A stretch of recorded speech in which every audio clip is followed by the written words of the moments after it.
Itu kan karena dia tergiur, ingin cepat kaya. Yang katanya investasi kripto itu kemudian cepat, dia bingung gak punya modal, dia pinjemlah ke pinjol.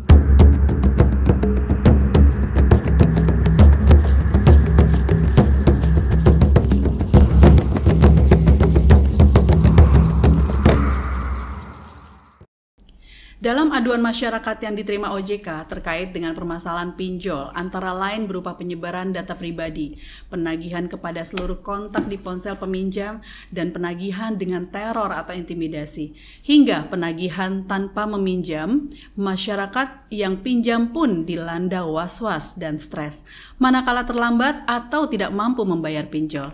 Beberapa contoh kasus ini dampak teror pinjol antara lain adalah seperti adanya kasus percobaan bunuh diri, teror foto bunuh diri, dan lain sebagainya.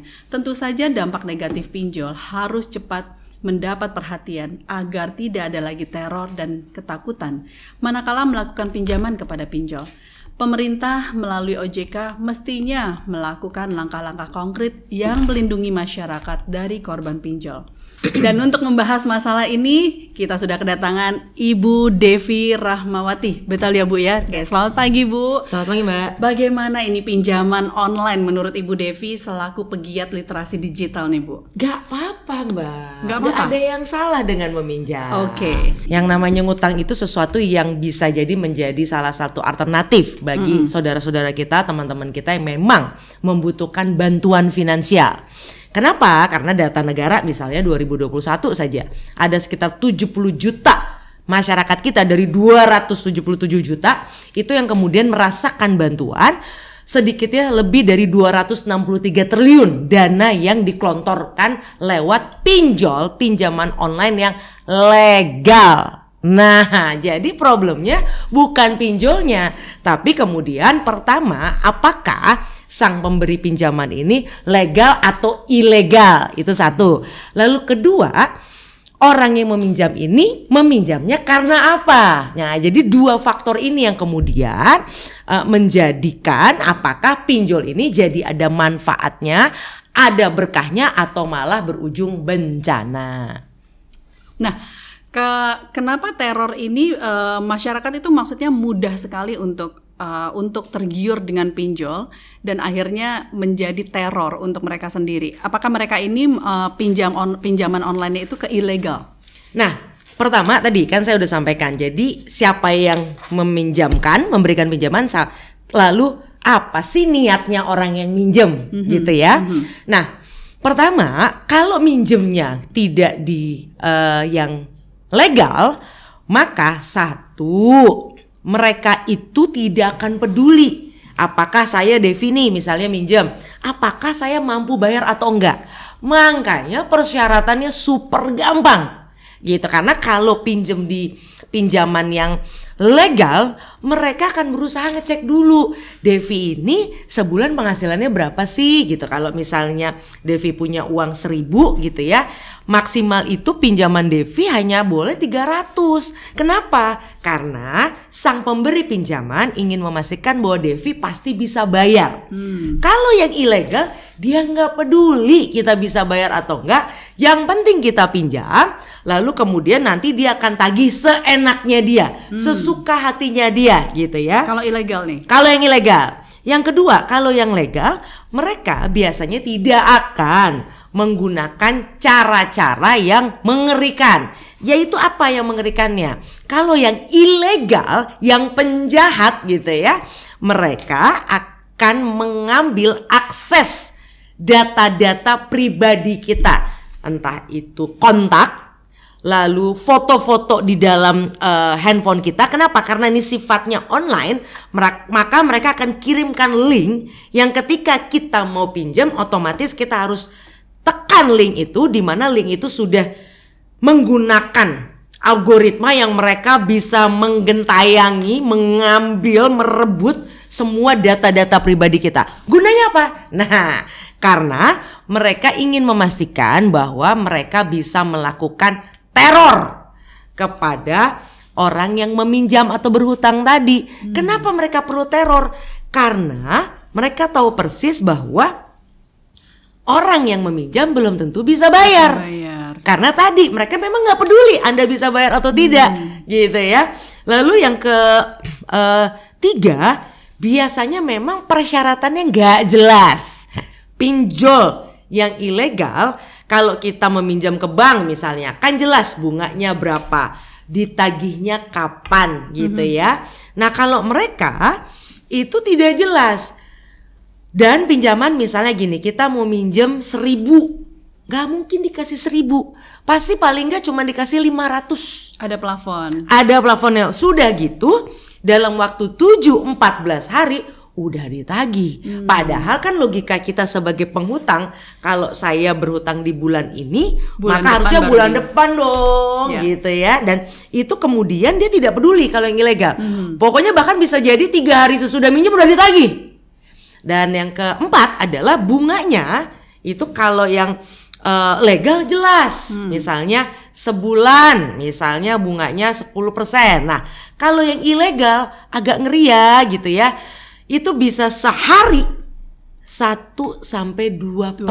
Sehari, Bu. Sehari loh, berarti kalau 1% aja sehari berarti 30 hari 30%. Kalau Anda ngutangnya 1.000, berarti dalam waktu sebulan sudah 1.300. Padahal kalau kita ngutang ke bank untuk cicil rumah nih, rumah udah jelas nih ya, yang bisa buat investasi di masa datang, bisa buat tabungan, setahun bunganya 13-15%. 1 tahun ini 1 hari 1%. Bayangkan gitu ya. Nah ini yang membedakan dengan ketika meminjam di pinjol-pinjol yang sudah diawasi negara, sudah dibilang dicap legal sama negara. Tapi hati-hati juga, pinjolnya boleh legal.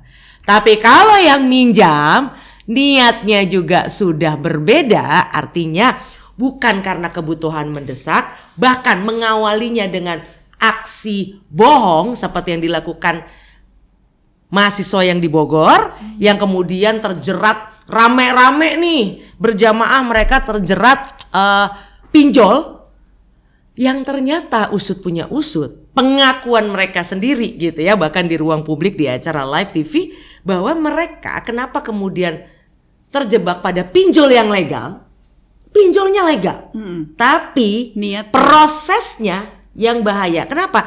Mereka diiming-imingi oleh seorang penjahat yang menjanjikan bahwa mereka kan lagi cari uang nih, namanya mahasiswa, lagi bikin kegiatan mahasiswa, ayo kamu bantu saya punya toko online, nanti kamu belanja fiktif.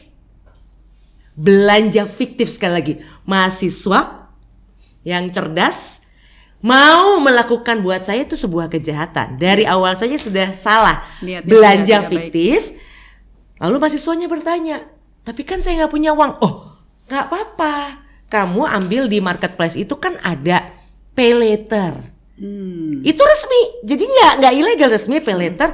Tapi kan saya tetap nggak punya uang. Oh, nanti saya yang bayarin, bahkan bunganya saya yang bayar dan bahkan saya tambahin. Oh gitu, iya, tapi kamu harus pura-pura belanja. Barangnya nanti nggak ada ya, fiktif ya. Oh fiktif, iya, tapi tenang aja, semuanya saya yang bayarin, kata sang penjahat. Sang mahasiswa iya saja. Jadi misalnya dia pura-pura belanja fiktif di toko online itu, besarnya misalnya handphone 3 juta, dia ngutang sama pay later yang resmi itu 3 juta, oke, dan bunganya dibayarin memang 3 bulan pertama, 4 bulan pertama betulan.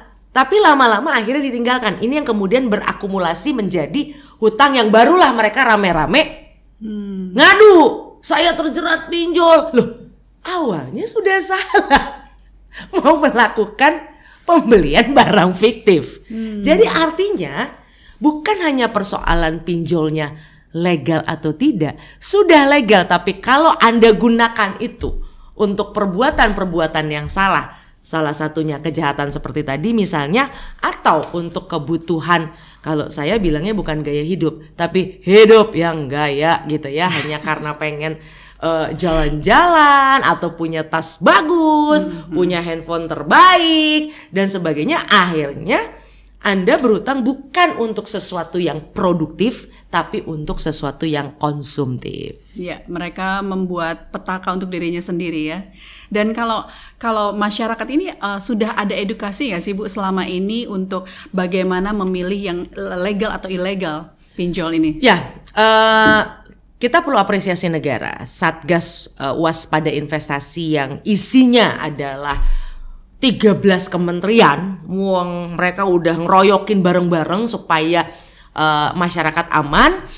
Mereka juga tidak hanya sekedar kemudian menindak dengan misalnya memblokir atau kalau polisi kemudian menangkap, tapi mereka juga terus melakukan edukasi, bekerja sama misalnya dengan kami seperti saya di klinik digital dengan teman-teman Japelidi misalnya, kita juga aktif melakukan literasi digital. Oleh karenanya yang isinya literasi digital salah satunya adalah literasi tentang keuangan. Oke, boleh dijelaskan nggak Japelidi ini apa Bu? Nah, Japelidi ini adalah jaringan pegiat literasi digital yang beranggotakan lebih dari 250 dosen seluruh Indonesia yang memang berdiri dari 2017, yang kami memang aktif untuk melakukan sosialisasi, edukasi tentang berbagai hal di kehidupan digital, termasuk salah satunya tentang literasi keuangan. Nah, kami sendiri klinik digital di Vokasi UI itu juga berdiri 2018, juga menghasilkan lebih dari 60 modul yang kemudian itu kami sebarkan, bisa diakses gratis oleh masyarakat,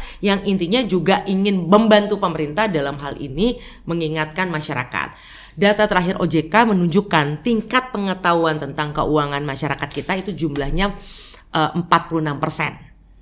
Artinya masih ada 66% masyarakat kita yang belum paham. Jadi kalau hari ini masih ada yang terjebak pada jerat-jerat pinjol ilegal misalnya, ya kita maklum gitu, karena memang masih butuh waktu. Karena 2020 kemarin pandemi membuat kita kan mendadak digital gitu ya, dan bukan hanya orang Indonesia, seluruh dunia kemudian mendadak ya. Kita belum tahu nih gimana caranya hidup di ruang digital. Apalagi urusannya sama keuangan yang dulu mungkin kalau minjem tuh butuh waktu, transportasi, tenaga. Sekarang dengan satu jari kita bisa mengakses pinjaman-pinjaman itu dengan mudah. Tapi yang paling perlu diwaspadai adalah apa yang kemudian mendorong orang meminjam, yaitu tadi karena memang sosial media menjadi satu arena demonstrasi keberhasilan, kekayaan, kehebatan yang walaupun riset-riset komunikasi menunjukkan sebagian besar kebohongan. Nah, demonstrasi tadi itu yang kemudian mendorong banyak orang yang tadinya misalnya nggak pengen beli, nggak pengen pergi, nggak pengen makan, tergoda untuk melakukan itu gitu ya. Yang kemudian diberikan solusinya oleh perusahaan-perusahaan fintech, financial technology ini secara digital dengan mudah. Jadi kalau yang legal nggak ada yang salah dari mereka. Pertanyaannya, yang minjemnya untuk apa? Kalau saudara-saudara kita yang memang kebetulan, mohon maaf gitu ya, misalnya terkena PHK gara-gara pandemi atau hal-hal lain, memang pandemi kan masih mengguncang dunia, bukan hanya Indonesia. Kita perlu bangga, negara kita sangat strong gitu ya dalam hal ini. Tapi tetap saja ada saudara-saudara kita butuh bantuan. Itu sudah banyak yang terbantu seperti yang tadi saya sampaikan. Tapi di luar ini sayangnya data menunjukkan ketika bicara digital, universe digital ini paling banyak warga negaranya dihuni oleh anak-anak muda. Makanya nggak heran kemudian 60% peminjam online ini juga anak-anak muda.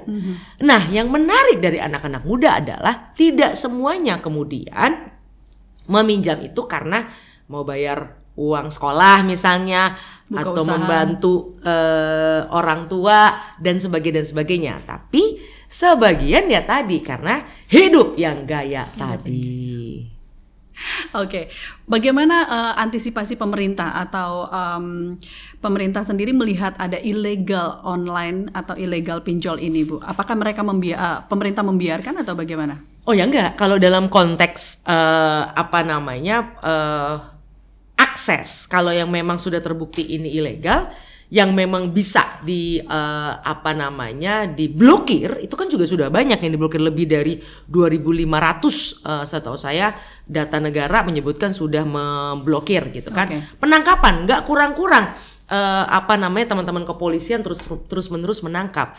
Tapi ada hal yang perlu kita pahami. Satu, pinjol-pinjol ini juga banyak yang beroperasi di luar negeri, sehingga tidak begitu mudah juga bagi negara untuk bisa karena ini kan perusahaan negara orang. Betul. Kita nggak bisa semudah itu juga untuk memberangus mereka, karena sekarang sifatnya sudah dunia online, maka siapapun bisa akses siapapun dimanapun lewat sambungan digital tadi. Dan yang kedua adalah ya ini terpulang pada siapa yang mau minjamnya sekali lagi gitu ya. Jadi artinya PR-nya sebenarnya sekarang adalah pemahaman konsep nilai-nilai tentang keuangan yang memang sayangnya di negeri ini tidak diajarkan. Beda dengan di negara-negara Barat misalnya, di mana anak dari mulai umur 3 tahun saja sudah diperkenalkan konsep tentang keuangan. Bahkan umur 6 tahun saja kalau di US, anak-anak sudah diajarkan untuk memahami bahwa uang itu hanya bisa diperoleh dengan kerja keras. Makanya usia 6 tahun mereka sudah diajarkan untuk minimal jualan di depan rumah mereka. Karena apa? Janji-janji pinjol-pinjol ini selalu sederhana, mendapatkan uang cepat, gitu ya. Baik kemudian juga misalnya tawaran investasi bodong, karena biasanya ini saling berkaitan. Dia pengen invest, dia tergoda seperti yang kejadian terakhir, ada seseorang yang membunuh orang lain karena ingin punya modal supaya ia masuk ke kripto misalnya. Nah, itu kan karena dia tergiur ingin cepat kaya, yang katanya investasi kripto itu kemudian cepat, dia bingung nggak punya modal, dia pinjam lah ke pinjol. Gitu ya, jadi lingkaran setan. Lingkarannya seperti itu, yang intinya hulunya satu, ingin cepat kaya. Dia nggak paham filosofi keuangan di Barat. Makanya anak-anak usia begitu mereka sudah bisa punya KTP 17 tahun rata-rata masuk bursa saham, karena mereka sudah paham saya harus punya uang. Yes, siapa yang gak mau kaya raya, tapi lewat jalan yang benar dengan literasi yang kuat. Mereka tahu menghitung fundamental seperti apa, menghitung technical seperti apa, investasi yang benar itu seperti apa. Gak mungkin ada kemudian invest 10 juta, balik dalam 2 minggu jadi 30 juta. Itu bagi anak yang umur dari 3 tahun sudah diajarkan soal keuangan, dia akan paham, akan sangat kritis bahwa nggak mungkin nih. Ini nipu nih, nggak ada. Di mana-mana mesti kerja keras, minimal kerja keras, hitung, mikir. Oh ya ini nggak mungkin nih kalau ini segini segala macam, misalnya masuk bursa dan sebagainya. Ngitung kriptonya nggak ada yang salah. Masuk ke pasar uang, pasar modal, nggak ada yang salah dengan itu. Yang salah kitanya kalau kita masuk tanpa pengetahuan. Nah, jadi bicara soal literasi keuangan ini yang menjadi pokoknya, karena di situ akan diajarkan hal-hal tentang nilai-nilai antara perbedaan kebutuhan dengan keinginan. Siapa orang yang nggak ingin punya mobil 200? Tapi pertanyaannya, Anda butuh mobil 200 kah di negara yang macet ini? Kan nggak perlu, gitu ya misalnya. Jadi bicara soal literasi keuangan bukan soal nabung. Kan kalau kita ada hal yang menarik di negeri ini, kita diajarkan 2 hal. Kalau dari zaman dulu, karena saya udah cukup rentak gitu, zaman dulu kan kita ingat nabung. Oke. Nabung buat apa? Caranya punya tabungan seperti apa? Atau sekarang 15 tahun terakhir, Anda harus jadi entrepreneur, jadi orang kaya, puterin uang. Pertanyaannya, ketika Anda tiba-tiba dapat uang, Anda tiba-tiba kaya, Anda pikir masalah selesai? Sudah banyak terbukti desa yang tiba-tiba kaya raya. Hanya dalam hitungan gak setahun, semuanya bangkrut. Ini bukan soal hanya menjadi kaya. Proses harus benar. Ketika jadi kaya, kalau kita gak punya literasi, bingung. Itu dalam hitungan detik, uang hilang, habis. Dan itu yang terjadi. Investasi bodong, datanya OJK dari periode 10 tahun terakhir sampai 2022 saja, uang masyarakat ya, bukan uang negara, bukan uangnya, yang hilang 126 triliun. Itu uang yang misalnya sudah ditabung untuk naikin haji orang tua, nyekolahin anak ke luar negeri, hilang begitu saja karena nggak punya literasi. Nah jadi kita perlu bangga nih. Setahu saya tahun ini Kemendikbud udah serius akan membangun kurikulum dari SD sampai universitas terkait dengan literasi keuangan. Yang walaupun nanti baru diterapkan mungkin tahun depan. Dan ingat catatannya kalau bicara pendidikan dampaknya paling cepat 30 tahun ke depan. Jadi apa yang diusahakan oleh pemerintahan sekarang terkait dengan adanya kurikulum yang sama dari mulai SD sampai universitas tentang keuangan, itu dampaknya manusia-manusia yang baik nanti soal keuangan itu baru 30-40 tahun lagi. Itu yang terjadi. Jadi apa yang terjadi hari ini ya dampaknya sebelumnya gitu ya, karena nggak ada ilmu soal itu. Nah ini yang kemudian kita siapapun termasuk saya, Mbak dan siapapun yang punya pengetahuan, kita punya tanggung jawab moral sebenarnya untuk mengingatkan paling tidak keluarga kita, saudara-saudara kita terkait tentang ilmu keuangan ini. Karena sekali lagi nggak ada yang salah dengan ngutang, tapi kepada siapa dan apa niat kita untuk berhutang tadi. Oke, Bu Devi, ini ada pertanyaan dari WhatsApp saya nih Bu Devi nih. Dari pemberitaan banyak kasus perubahan perilaku meminjam. Dari pemberitaan banyak kasus perubahan perilaku peminjam hingga menjadi pelaku kriminal bahkan pembunuhan atau malah minjem uang buat jadi slot. Itu menurut Bu Devi gimana? Ya tadi Mbak yang saya sampaikan. Kenapa literasi keuangan ini sangat penting? Sederhana. Angka perceraian saja. Kalau data menunjukkan paling tinggi akibat percekcokan. Dibongkar ke dalam, cekcoknya soal apa? Soal uang. Itu satu. Kedua, anak mohon maaf nusuk bapak hanya gara-gara uang 1.000 perak. Adik bunuh kakak hanya gara-gara uang. Tetangga dengan tetangga konflik urusannya uang. Jadi bottom line-nya, hulunya adalah manajemen keuangan yang intinya adalah value tentang kehidupan. Yes. Ada satu fakta yang menarik. Kalau nah ini data menarik nih. Kalau orang sudah punya hutang, dia kerja di kantor, mau gajinya segede apa, dia pasti akan hadir menjadi sosok pekerja yang isinya ngeluh terus. Setelah dicek ternyata karena dia punya banyak hutang. Dia gak akan pernah puas dengan hidupnya. Betul. Nah, jadi komplainer ya. Komplainer terus. Padahal setelah kita cek nih anak kenapa ya? Rupanya punya hutang.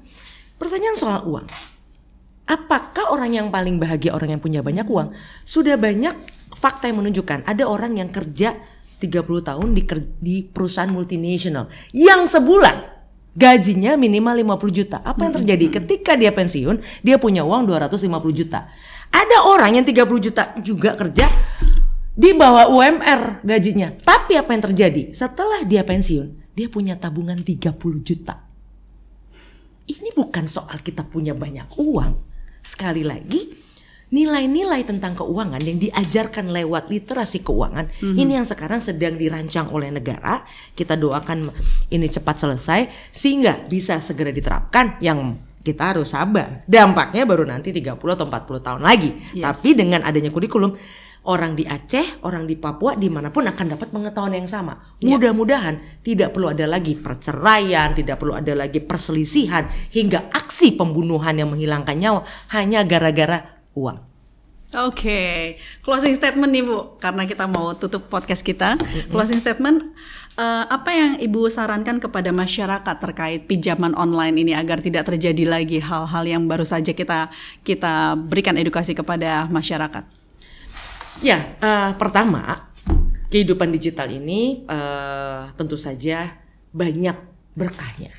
Mari sama-sama kita peluk berkah itu. Tapi ingat, itu membutuhkan literasi atau pengetahuan agar kita terhindar dari bencananya. Jalan-jalan ke Ancol, tidak lupa beli cendol. Waduh. Mari jauhi pinjol agar memiliki prestasi kehidupan yang menonjol. Oh, keren, luar biasa.